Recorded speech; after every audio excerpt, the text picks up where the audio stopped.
Two fresh reports out of Pittsburgh are stirring things up and raising some serious questions about the team's direction. First, a young promising talent seemed ready to step up, but is suddenly being overlooked just as the opportunity knocked. Then, a high-profile name with a big contract is quietly fading into the background of the offense. What's really going on behind the scenes with the Steelers? These are the latest and hottest updates from the team, and they reveal a lot more than fans expected. The first story? It's about a recent draft pick who still hasn't earned the coach's full trust. So here's the deal in Pittsburgh.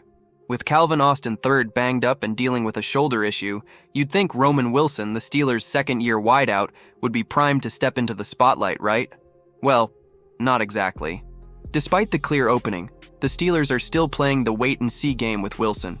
Ray Fittipaldo from the Pittsburgh Post-Gazette hopped on 93.7, The Fan, and pretty much laid it out. Wilson's gonna get some run, sure, but the coaches are still figuring out exactly what they've got in him. It's like they've unwrapped a cool new toy but haven't read the manual yet.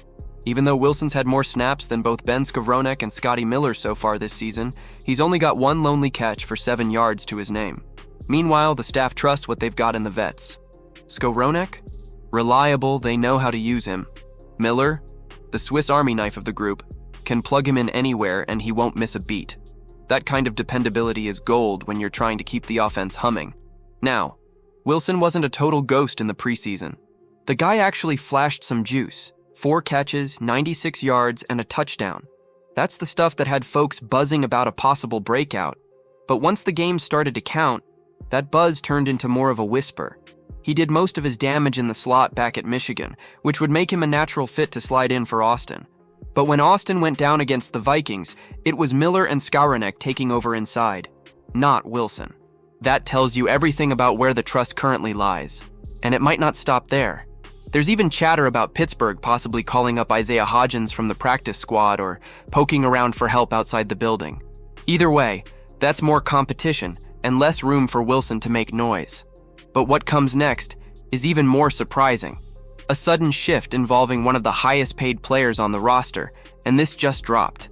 Alright, let's talk about the tight end mystery unfolding in Pittsburgh. Because it sure looks like Pat Freiermuth, once pegged as a foundational piece of this offense, is suddenly watching the action from the sidelines more than anyone expected.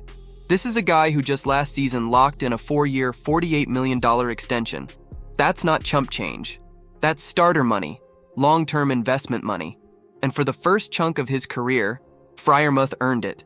He was a reliable red zone threat, a steady chain mover, and looked like a staple in whatever offensive blueprint the Steelers were drawing up. Then came the Jonnu Smith trade. At the time, it looked like Pittsburgh was just doubling down on talent. Nothing wrong with having 2 starting caliber tight ends, right? Everyone figured it'd be a 1-2 punch. Freiermuth as the top guy, Smith right behind as a strong 1B, and a whole lot of 2 tight end sets to confuse defenses. Sounded good on paper. But now, that vision has completely vanished. Smith hasn't just carved out a role, he's taken over. He's getting the Lions' share of snaps. Darnell Washington is seeing more time as the big-bodied blocker, and even Connor Hayward, the ultimate do-it-all guy, is getting more looks than Freiermuth some weeks. That's not rotation. That's a reshuffle. And this isn't a Freiermuth fell-off story. The guy can still ball. He'd be TE1 for a bunch of other teams. But it's clear the Steelers are finding other ways to deploy their weapons, and Freiermuth's role is slipping through the cracks. Smith's doing the receiving, Washington's handling the dirty work, and Hayward brings the versatility. Which begs the big question. What's the plan here? Are the Steelers just riding out this year with Smith and keeping Freiermuth in the back pocket for later? Are they testing trade waters? Or are they just winging it without a clear idea of how to maximize one of their better offensive talents? Because let's be real, paying a guy $12 million a year to be TE3 makes 0 sense. Freiermuth deserves more than glorified bench duty, especially after scoring 7 touchdowns last season and showing he can be a real threat. Something's gotta give. Either the Steelers rediscover how to get him involved, or they start thinking about flipping him to a team that actually needs a tight end and will use him like one. But sitting on him like this? That just feels like a waste for everyone involved. If the Steelers don't figure out how to use their talent, they risk wasting key pieces, rookies and veterans alike. If you like the content, hit subscribe so you don't miss the next Steelers update.